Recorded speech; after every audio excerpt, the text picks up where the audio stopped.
Hindi pa kami nakakakain. Go, three, go! 1, 2, 3, go! Kuha ang videong ito noong August 8. Sa video, kita kung paanong tila ini-enjoy ng mag-anak ang isang buong araw.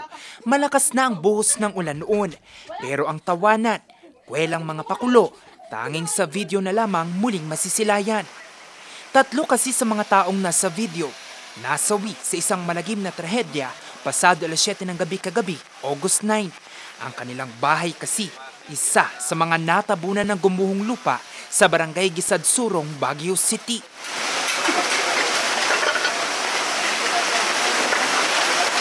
Ang mga bagay na ito, isa sa mga alaalang binabalik-balikan ngayon ni Mary Ann, tiyahin ng mga bata. Napapanood ko din yung mga nila, yung TikTok nila, ang sasaya nila. Ang sasaya talaga nila. Nagkukulitan silang sinabi ko pa, boring na ata kayo dyan. Oo, walang magawa, kaya vlog na lang muna, sabi niya. Nakamasid siya sa bawat galaw ng mga rescuer. Bawat update, ipinaparating nito sa kanyang mga kaanak. 6 pa kasi mula sa 13 individual na natrap sa loob ng gumuhong bahay ang pinaghahanap. Kabilang na ang isang 2 taong gulang niyang pamangkin at isa pang pamangkin na kasama niya sa trabaho. Isa, Samyang.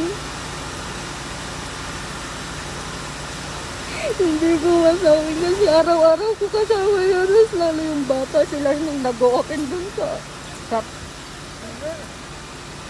Ang sabi, mahal na mahal namin gano'n. Kanyang magpakatatag kayo, alam naming buhay kayo. Sana buhay kayo. 4 naman na ang kumpirmadong nasawi. Kabilang dito ang 17-year-old na babae, 9-year-old na lalaki't babae, at 56-year-old na lalaki. Sa Ground Zero, puspusan ang ginagawang search and rescue. Bawat isa hawak ang kanilang pala.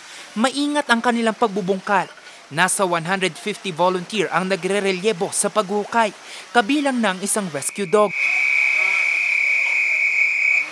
Pumeso na rin ang fire truck ng BFP para gamitan ng water pressure ang gumuhong lupa. Pahirapan kasi ang ginagawang operasyon dahil maya't maya ang buhos ng ulan. Makapal din ang lupang bumagsak sa bahay. To have to break into the mga concretes, yung jackhammer breaker po at saka yung mga concrete chainsaw. Yun po ang ginamit natin. But we have to ensure na we should not make any excess weight or force na to further mag-collapse po.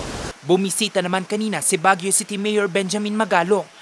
Anya, hindi sila nawawalan ng pag-asa na makakita pa ng buhay mula sa gumuhong bahay.